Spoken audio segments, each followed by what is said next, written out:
Welcome back, guys, to Phoenix Wright Dual Destinies, where we're in the middle of mood matrixing with Mr. Yuri Cosmos as we just go through the Discord in his heart. We've got it down to about 70%ish, I think, at the moment.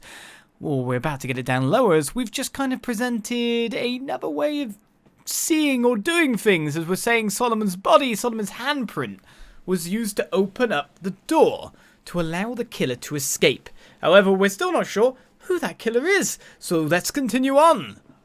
That's... Mr. Starbuck was lying unconscious there in the boarding lounge. Anyone could have easily gone past the security lock by using Mr. Starbuck's prints. And actually, Mr. Starbuck's prints are exactly what we found on the device's screen. Lucky 50-50 choice there. It looks like he does have something to hide about the Launchpad 1 door. And I'm betting it's got something to do with the culprit's escape route.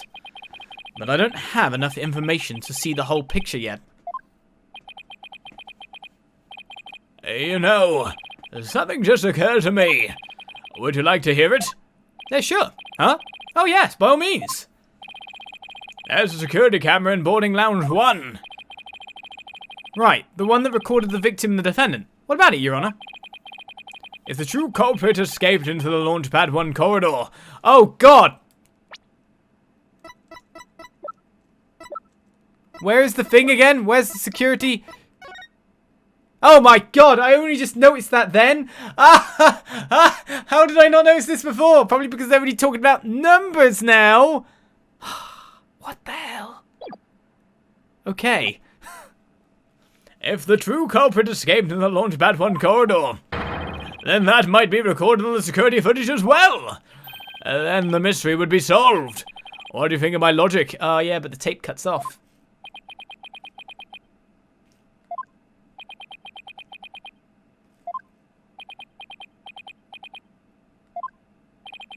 I hope you didn't strain your faculties too much for that, your boldness. I beg your pardon. Look, if we play the security footage beyond this point...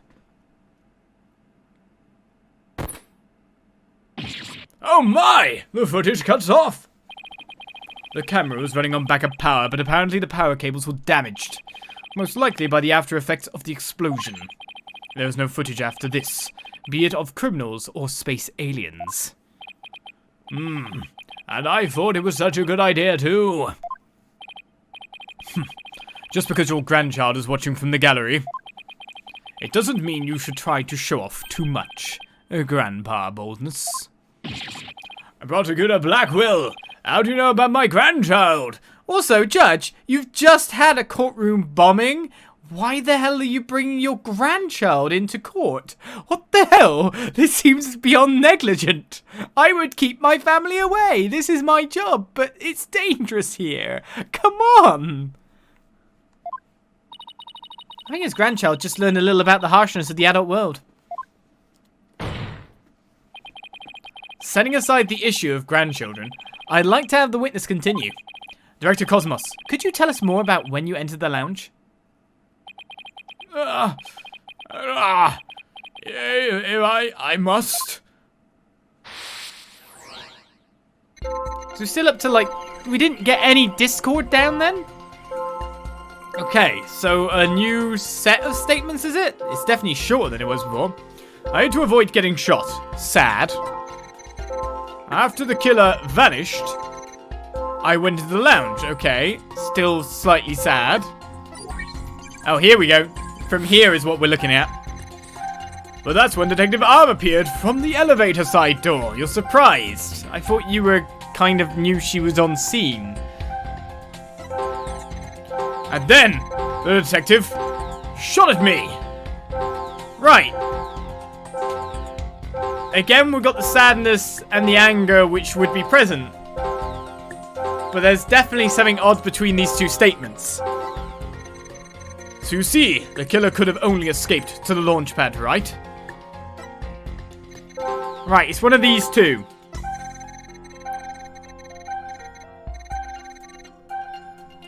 So, what we're looking at here,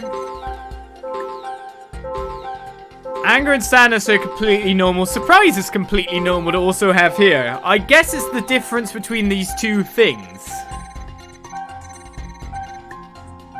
So, yeah, you'd be surprised they show up, but the amount of surprise you're feeling right now seems way overboard versus the surprise you've got here when someone's just drawn a gun and shot you. Come on, what the hell? So why you... It's almost like you've been caught in the act. Like, here. It just looks like you're surprised to have been caught doing something. It's that kind of surprise. Or when you're, you know, walking down the street and you think there's no one around, so you're singing out loud when you're listening to your songs, but then you realise that there's someone, you turn the corner and there's someone right there, and they've probably heard you singing. That's the kind of surprise there. But then, no surprise when someone just shot you and she's literally hit you in the chest. Right, it's one of these two, so again, a 50-50 choice. Let's go with the I've been caught in the act surprise.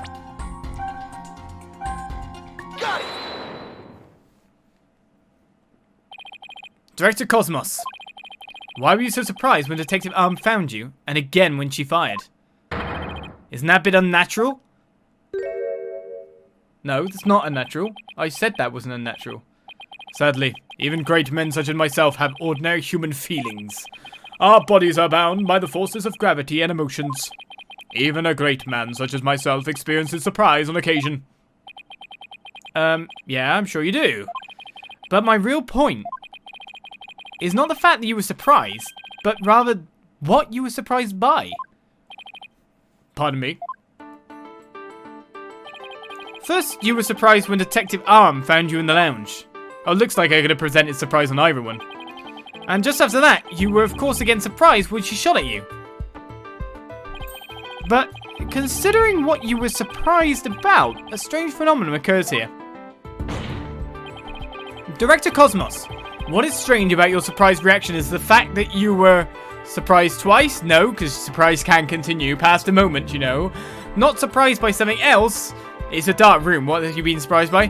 More surprised when Arm came than when she shot at you. Sure, you were surprised when Detective Arm shot at you, but the surprise you felt when she found you in the lounge was much greater. Ah! The fact that you were more surprised by simply being found than by being shot at suggests to me that you were conflicted about whatever it is you were doing there. Singing, I told you. The enemy has acquired a new weapon. Commence Operation Hide under your desk. I'm just going to point out. Please tell me I finally sunk his battleship. The noise is cut down to 30%, so we've still got more to go. Boss, I'm getting less Discord now. That must mean he really is hiding something about that launchpad door. And whatever he's hiding most likely has something to do with the killer's escape. I wonder what it could be. If he was doing something suspicious around that door, maybe we can spot some change between before he came to the room and after. Gotcha. Court record before it tries to get me to present anything. Let's look at the door. So, in the small screen, you'll see absolutely nothing because it's talkie text. Right. The door. This is after. Oh, no. Okay, that's the control room door. The other picture of the door is the security footage.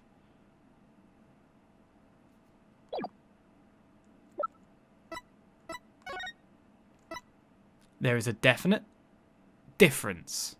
Right.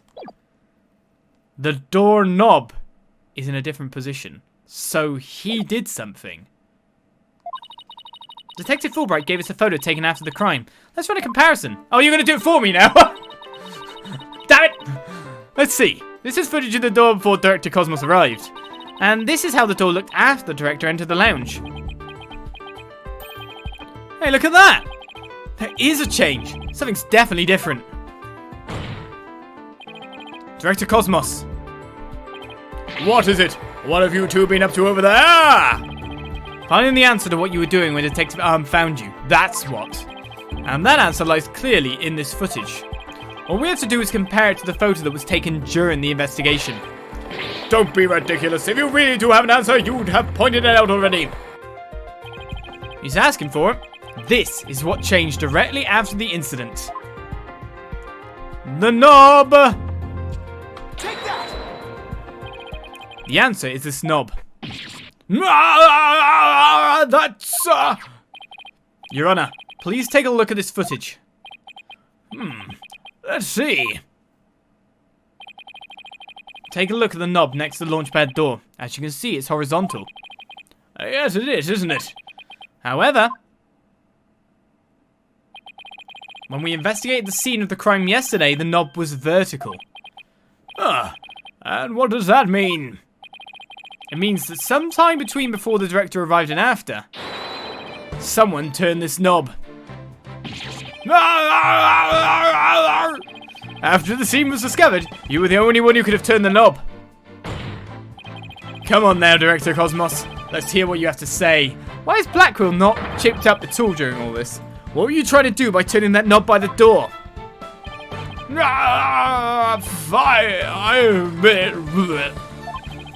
You're right. I did turn that knob. That knob is a safety lock meant to keep the launch pad in place. I was afraid there would be more explosions. So I wanted to move the launch pad away. You wanted to do what? Hey, didn't Ponko tell us something about how they prepare for launch? She said that once the launch pad's fully assembled, it's moved to the launch site.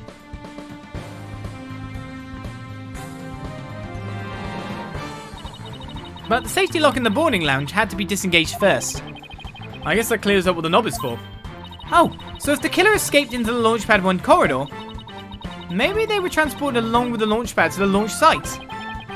I don't think so. The Launchpad 1 corridor was filled with smoke. I don't think they could have escaped through that corridor. So then where did the killer escape to? I guess there are still some things we have to uncover. Or not so much, think about it! Think about it! Why would you escape towards the flame and bombs? Director Cosmos, I request that you tell us about moving the launchpad in more detail. Fine. But listen carefully, for I'm about to give history-making testimony.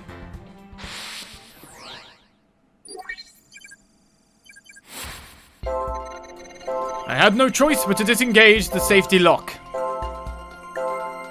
Why are you happy?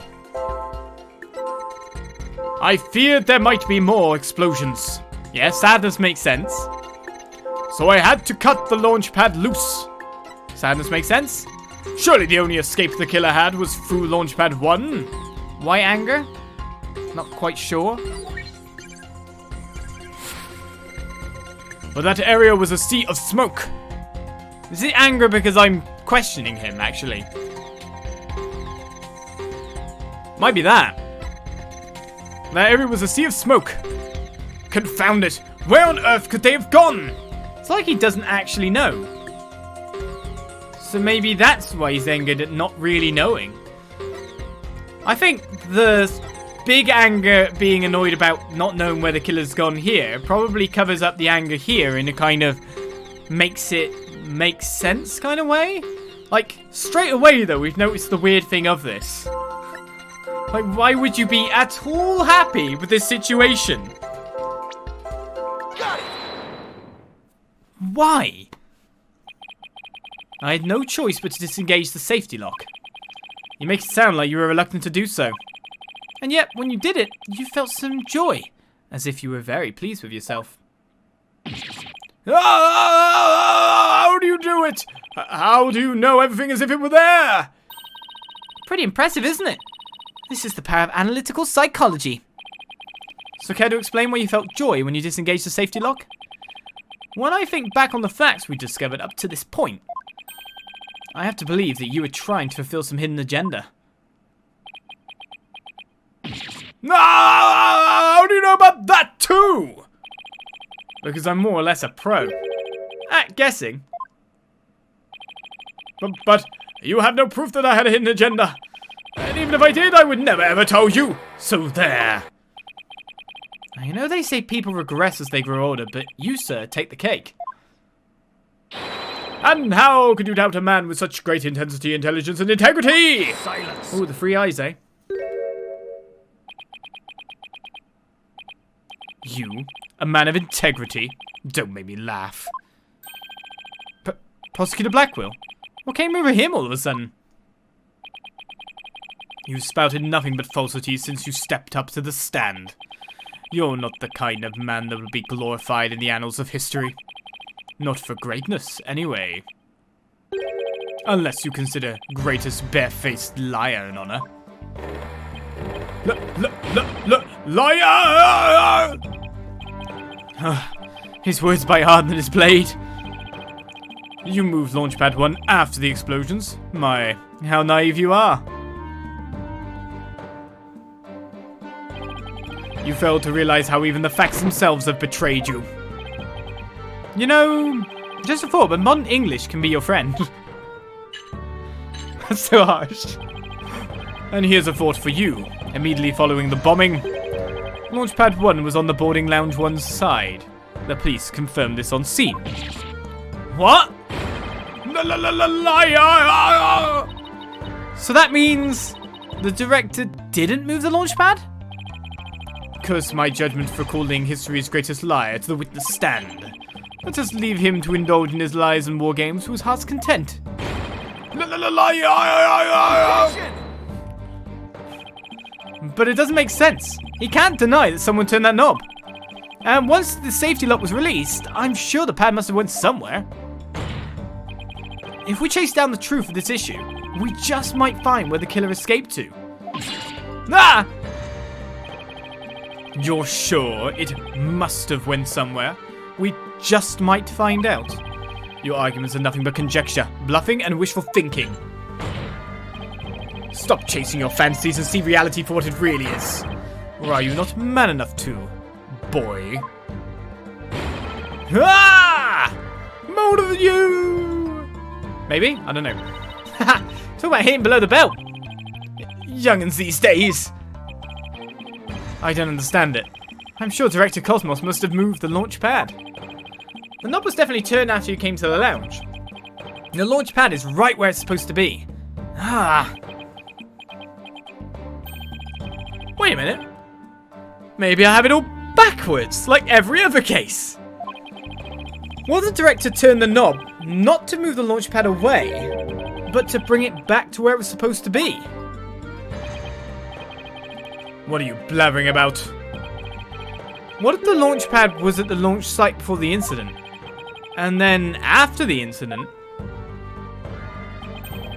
Director Cosmos moved it back to its usual spot? All he had to do was turn the knob to call the launch pad back. And it would be right where the police found it. Yeah! Luckily I got a replacement. Really? You made him sigh like Mr. Starbuck. Was what I said really that off base? It pains me to have to explain how wrong your own logic is to you. However, our great liar turned the knob only after he discovered the crime scene. Indeed, the pad existed beyond the lounge when our Astro Wonders made their escape. A fact that has been recorded for posterity on filmless film. Oh, right. So to reiterate, stop chasing your fantasies and see reality for what it really is, boy. Ah! Get a grip, Mr. Wright, and focus. We know the launch pad must have been moved, but our deductions and the actual facts of the case are in direct contradiction to each other. Well, maybe the two astronauts never actually boarded the rocket. This footage could be fake, taken with body doubles after the incident or something. On second thought, that's too far-fetched even for me.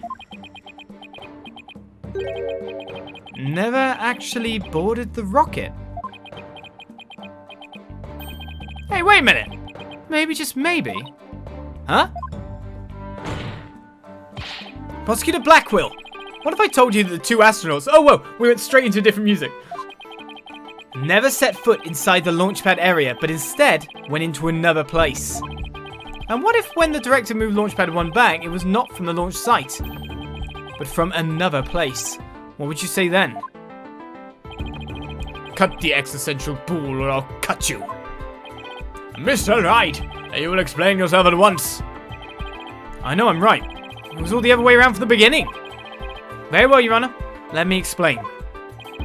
Director Cosmos' reason for moving Launchpad 1 was to hide it, to switch it with another place, to trap the true killer. Well, if we're saying they never went to the rocket thing in the first place, it would explain a hell of a lot of the main contradiction that we couldn't figure out. How someone could get down a ladder. What if there was no ladder? Because he wanted to switch it with some other place. I'm sorry, but did you say switch it? But what could he possibly have switched the launchpad with? Oh, you'd be surprised, Your Honor. All it takes is a little thinking outside the box, and the answer becomes clear as day. This is what was switched with Launchpad 1. A Space Museum? Take that! Launchpad 1 was switched with the Space Museum. In the past, the Space Museum used to be Launchpad 2. It has all the same features as Launchpad 1 and can even be moved to the launch site. Meanwhile, the Space Museum and Launchpad 1 can also be switched with each other. You can't mean... The rocket the astronauts boarded was not the one in Launchpad 1. It was the one in the Space Museum. What? Boulder Dash. Yes, this sounds completely preposterous, because where did all the fire and the flames come from then? And yet, it's the only explanation that accounts for every riddle and inconsistency. It's mainly the ladder one though, isn't it? This is how the Space Center was just before the incident. I see Launchpad 1 and the Space Museum have already switched places. That's right. And with the two switched like this, the astronauts entered the Space Museum from boarding lounge 1. This allowed the true killer to enter Launchpad 1 from boarding lounge 2. And set the bomb on the rocket. Come to think of it, the door to the Space Museum from boarding lounge 2. Welcome, welcome. The Space Museum is open to the public every day of the year from 9 AM to 7 PM. Exactly. Anyone could pass through the door to the Space Museum. There is no fingerprint recognition system on that door. In other words, with the two launch pads switched like that, someone other than Mr. Starbuck could have easily planted that bomb. Ah! After setting the bomb on the rocket, the culprit snuck into boarding lounge 1 and waited there concealed, in order to kill Mr. Terran when the two astronauts emerged from the Space Museum. Recall that Mrs. Blackwell, Mr. Starbuck and the director all saw a suspicious figure, who we can suppose after killing Mr. Terran, made their escape into the Space Museum. After that, Director Cosmos switched the two launch pads back, without realizing the killer was inside the Space Museum.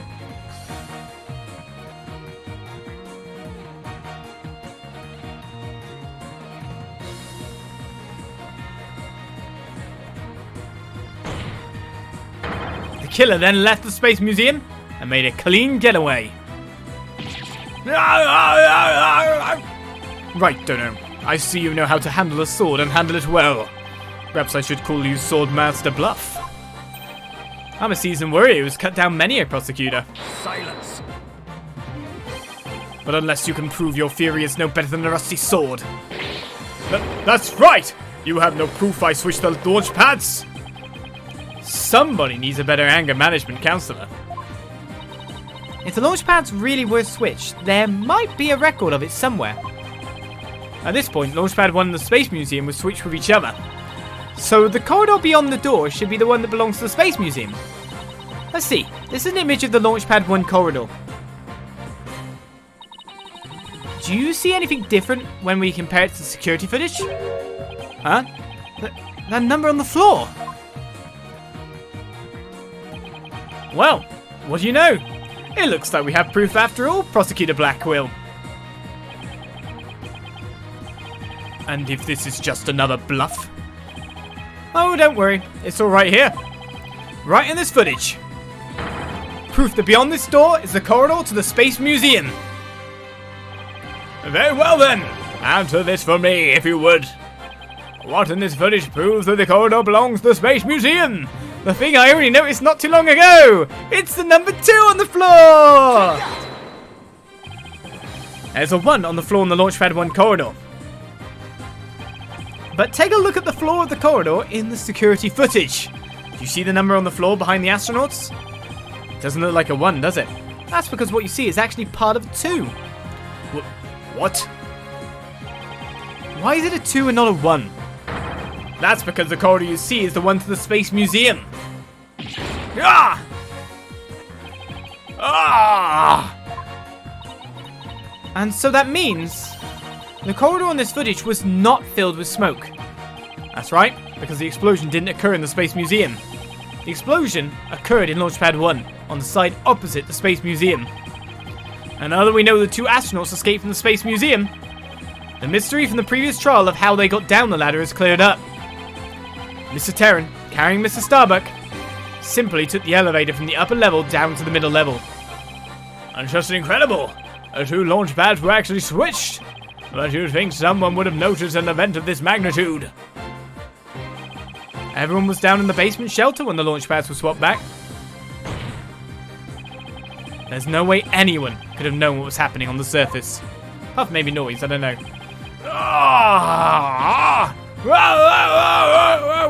And that's the noise cut out. Looks like we need another day of investigation to find the killer though, because we have no clue who it is. We're basically saying Yuri Cosmos was not the killer at this point in time. But we've also... we've definitely proven that our client is not guilty at the same time. So we now just need to find a killer, catch a killer. That's what we need to do. Unless something happens. Bye-bye, widget. No more lies, Director Cosmos. It's high time you told us the truth. We're here. No Prosecutor Black will cut in. Ah! My honor! My glory! Everything is slipping away! Time to deploy my ultimate weapon! Galactic engine ignition! What? It's got haywire! It wants to stop! My stars! My glory!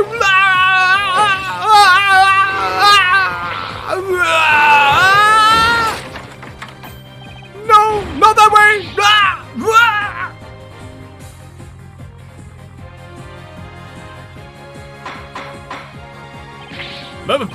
Bailiff, on your steed and after that witness. Okay then. But we did say he didn't do it. We just said he was unwittingly helping by accident. Why are you so dejected? What's going on? I see we managed to retrieve you before you came to any bodily harm. Director Cosmos, do you admit you switched the launch pads? I admit it's true. I switched Launchpad 1 for the Space Museum. It is good to hear words I can believe for a change. Before you do, Your Honor, 2 things. First, we don't know if Mr. Terran had prior knowledge of the switch. As for Mr. Starbuck, he was unaware of his surroundings thanks to his medication. What the hell did they put him on? Seriously bad medication, that is. Either way, Mr. Terran would have realized the instant he stepped into the Space Museum. They had been switched with Launchpad 1. So my first question is, if the Space Museum was perfectly fine, why did Mr. Terran feel the need to put on such a dramatic display? Huh?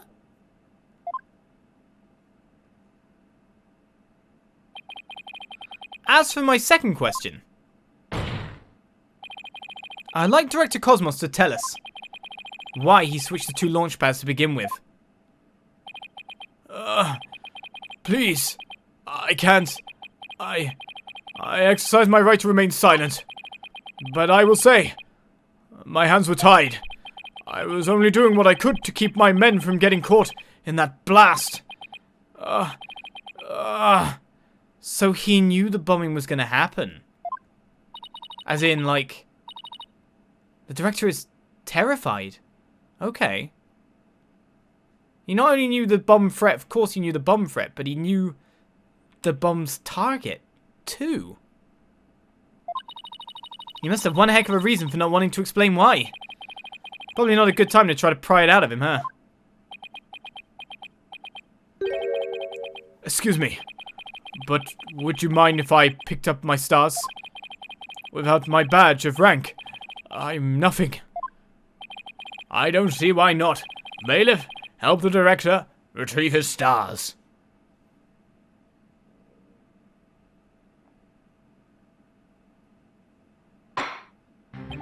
It appears the possibility of a culprit other than the defendant had presented itself.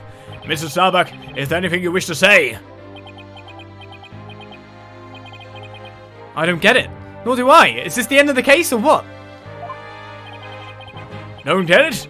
What don't you get? Director, why did you do all that? From the very beginning, you never meant for the launch to go ahead, did you? You tricked us. Mr. Starbuck. Starbuck, my boy, I'm sorry. I can't tell you the reason why, but I had to do it to protect the Space Center. Director, will I ever get the chance to go into space again?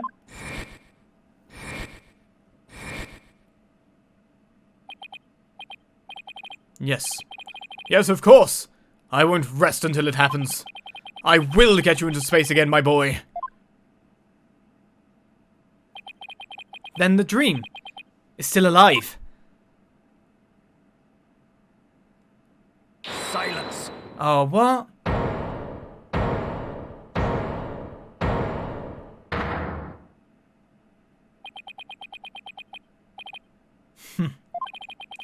You're not going into space, Starbuck, but prison. I wouldn't have it any other way. Why are you so hung up on him? Yes, I accept that the launch pads really were switched. And if there were a third person in the scene, I suppose they could have escaped. But I have yet to see proof of this third person's escape via the Space Museum. Oh, that's a good point. Ah, he's right. I don't have any proof. Starbuck, you will spill everything you know. What? Me? Ah! Where did you get those bombs? Tell me now!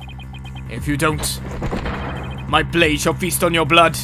I'm confused as to whether to end the episode or not. I really am. Where is this going? Ah! If I'm gonna die, I want to die in space! I have to do something. Solomon Starbuck, prepare yourself.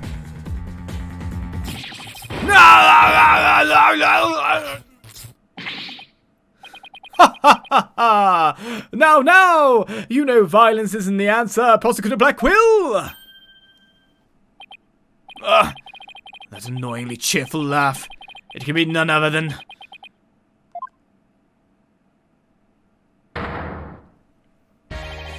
Champion of Righteousness, Bobby Fulbright here! In justice we trust! Detective Fulbright? Sorry to keep you waiting, Mr. Lawyer. I hope I'm not too late. I don't believe we had an appointment. I tried to hurry, but I ended up helping a little old lady across the street. Aren't you good? And then I had to break up a cat fight. I tell you, justice sure is a full-time job. Was it a fight between cats or... Why are you here again? Because the defendant isn't the culprit, and I came to make sure that justice is served. Oh? I don't have any idea what you're talking about.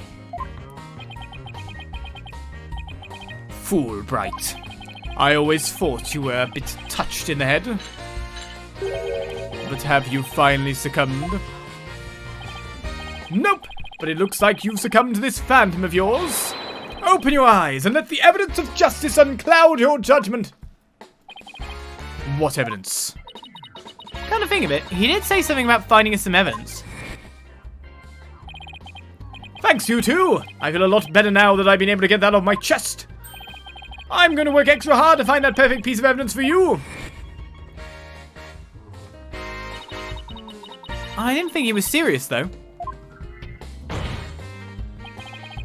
So what is it, Detective? Is this something that will prove Mr. Starbuck innocent? It is indeed! Have a look at this! What's this? A lighter? That's right! A lighter thought to have been used by the culprit, no less. and the Space Museum's cleaning robot picked it up. It has the victim Clay Terran's blood, along with his killer's fingerprints on it. What? Ah!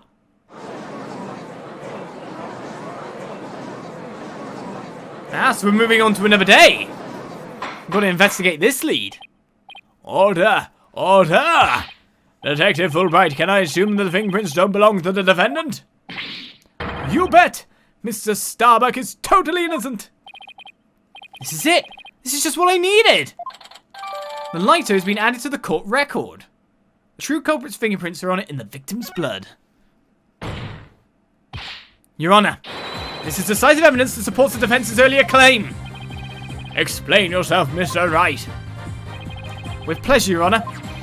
Recall where this lighter was found. Based on that, we can extrapolate that after the killer murdered Mr. Terran, they escaped with lighter in hand into the Space Museum, where they dropped it. The switching of the two launch pads occurred.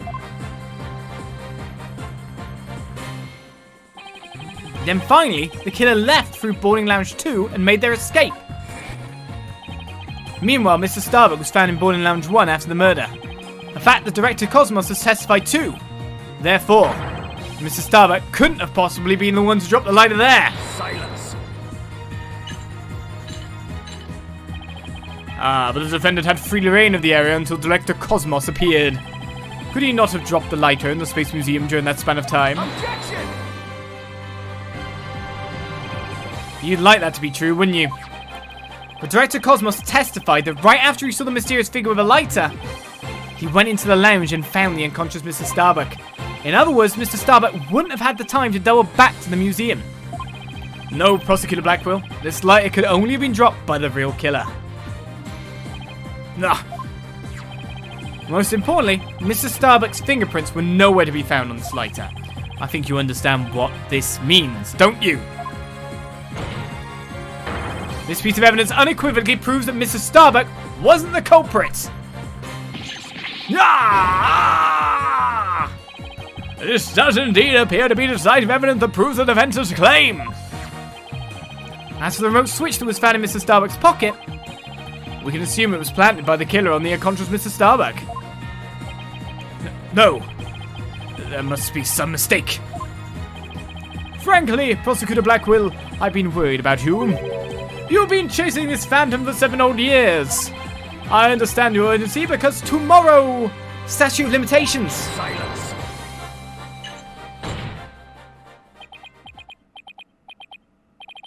Fulbright, you promised never to speak of that. Huh? Tomorrow? What about tomorrow? And given the body of evidence, I think it's safe to say the defendant is innocent. In light of the fact that it was impossible for him to have committed the crime.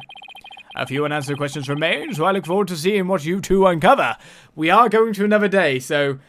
may make the episode go a bit long here, but we're good. We'll end the day out, and we'll get investigating to find this true killer. Haha. But in the meantime, doesn't that mean we get not guilty as well? We've had not guilties in the middle of cases before, after all, now. But for now, this court finds the defendant Solomon Starbuck. Oh, we're literally getting the verdict right now. Hey! I'll take it. Job done. Ish. Half done.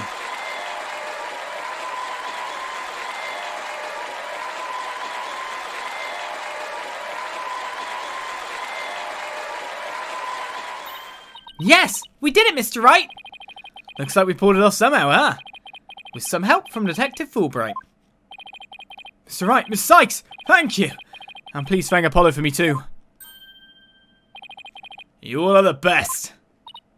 Oh, I wish we could tell Apollo about Mr. Starbuck's verdict right now. Yeah, me too. That's gonna have to wait. Now that a verdict has been reached, I'd like to bring today's trial to a close. Court is adjourned. Okay, cool, right. Another day, another something. Objection!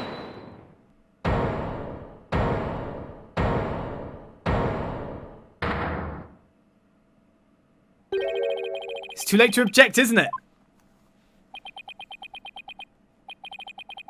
It simply isn't possible. Something's wrong.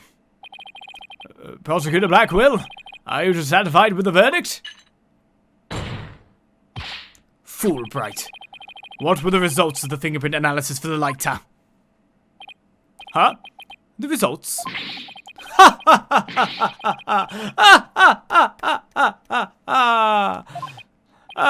Well, I was in a hurry, you see. And then there was that cat fight. And well,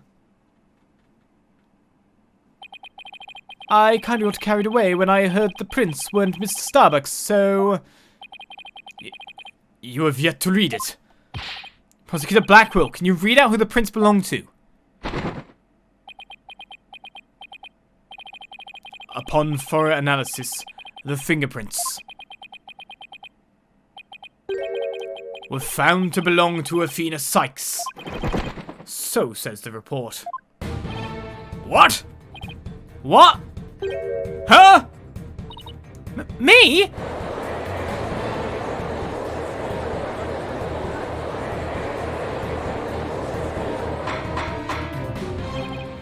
Order, I say! Order! Miss Cykes, tell me you have an explanation for this. We just finished proving that this lighter could only belong to the killer. So finding your prints on it can only lead us to one grave conclusion. I don't know how they got in there, but I know I'm not the culprit.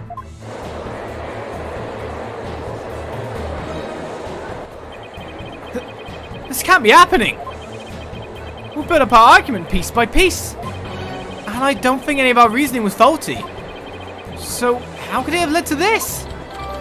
The lighter's been updating the court record to say it has Athena's prints on it and the victim's blood as well. Yeah! What have I done? Please forgive me. I'm sorry. Well, if it's justice, but still. Order! Order! Detective Fulbright, stop your crying. What in the world is happening here? It's like the world's gone mad. Order! Order! I will have order!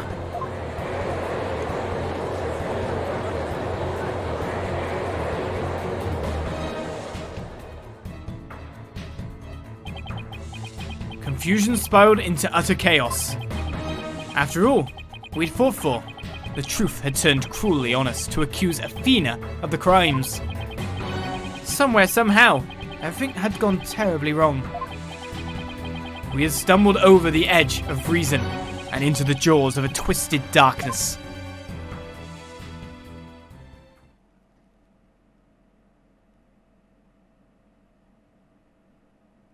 And so we don't move on to another day. We move on to another case. Episode 5, Turnabout for Tomorrow, starts tomorrow.